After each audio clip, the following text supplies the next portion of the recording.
Olá, pessoal. Eu agora começo a parte que trata de lei processual penal no tempo e no espaço. E inicio dizendo, começo por aqui, chamando a atenção de vocês de que é preciso não confundir, o que é muito comum, toda a teoria que vocês aprenderam lá em Direito Penal 1 sobre lei penal no tempo e no espaço, mais precisamente lei penal no tempo, com lei processual penal no tempo.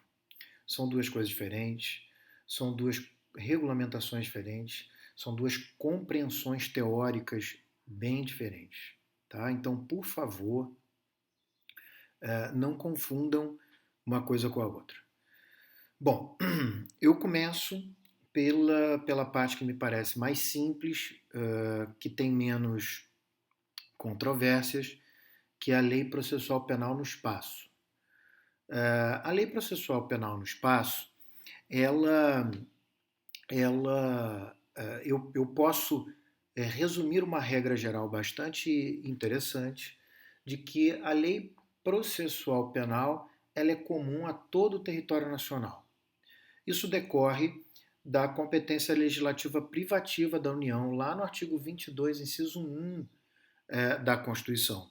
Diferente do que era no tempo do Império, no Brasil, diferente do que nos Estados Unidos, que também é uma federação, que, enfim, tem uma lei processual. Aliás, eles têm também uma lei penal, mas uma lei processual, né, um criminal procedure para cada estado. Aqui no Brasil, as leis processuais penais são uniformizadas, são uniformes, são uma só para todo o território nacional, de tal maneira que o nosso Código de Processo Penal ele se aplica para todos os estados, inclusive a Justiça Federal.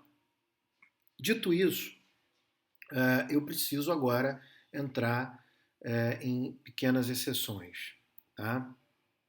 E eu começo com a questão das normas de organização judiciária, porque é claro que as normas de organização judiciária elas dependem da iniciativa dos estados, são os estados que se organizam, são eles que determinam de que maneira a justiça vai prestar os seus serviços jurisdicionais a partir da sua organização. Então, no que respeita à organização judiciária, cada estado tem a sua lei, que normalmente se chama Código de Organização Judiciária. Aqui do Rio de Janeiro é o Código de Organização Judiciária do Estado do Rio de Janeiro. E a organização judiciária, ela estabelece a criação de varas, a extinção de varas e acaba, prestem atenção, por favor, porque isso é muito relevante, acaba indiretamente afetando normas processuais. Porque ao criar um determinado juízo, um órgão jurisdicional, e definir a competência, isso afeta diretamente a regulamentação sobre a competência. Mas isso é inevitável, é uma afetação indireta e que vai, obviamente, depender das leis de organização judiciária dos estados. Só os estados podem organizar a sua própria justiça, porque eles sabem a necessidade dos jurisdicionados. Aumentar o número de varas numa determinada comarca do interior, criar novas varas, enfim, essa é uma decisão que cabe ao legislativo dos estados. A outra questão também que é bastante relevante, também constitui uma exceção, são as normas procedimentais.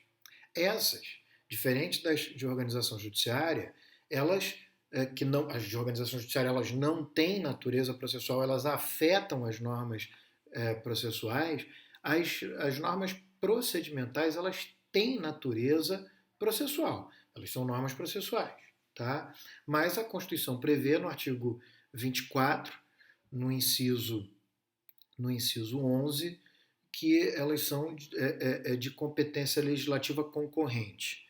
Isso significa dizer que a União legisla sobre procedimento, mas na falta da legislação sobre procedimento, os estados podem fazê-lo e isso de fato acontece. O que é muito comum, por exemplo, ocorrer nos crimes de competência originária dos tribunais de justiça. Então vejam que nos crimes de competência originária dos tribunais de justiça, cada tribunal de justiça regulamenta o procedimento, determina pela organização judiciária quem é o órgão que vai julgar, estabelece o procedimento que vai tramitar o processo criminal em que o réu responde por crime de competência originária e, portanto, essa é uma regulamentação que vai ser feita pelos estados. Tá? Então, resumindo, para terminar essa primeira parte da aula, as normas processuais têm aplicação em todo o território nacional. As de organização judiciária, que não têm natureza processual, elas são feitas tanto pela União, especificamente no que refere à sua Justiça Federal, e aos estados, no que se refere à Justiça Estadual. Tá? Não tem natureza processual, mas afetam as normas referentes à competência. E as normas procedimentais, que têm natureza processual, elas são de competência concorrente. Se a União não legislar sobre, os estados poderão fazê-lo.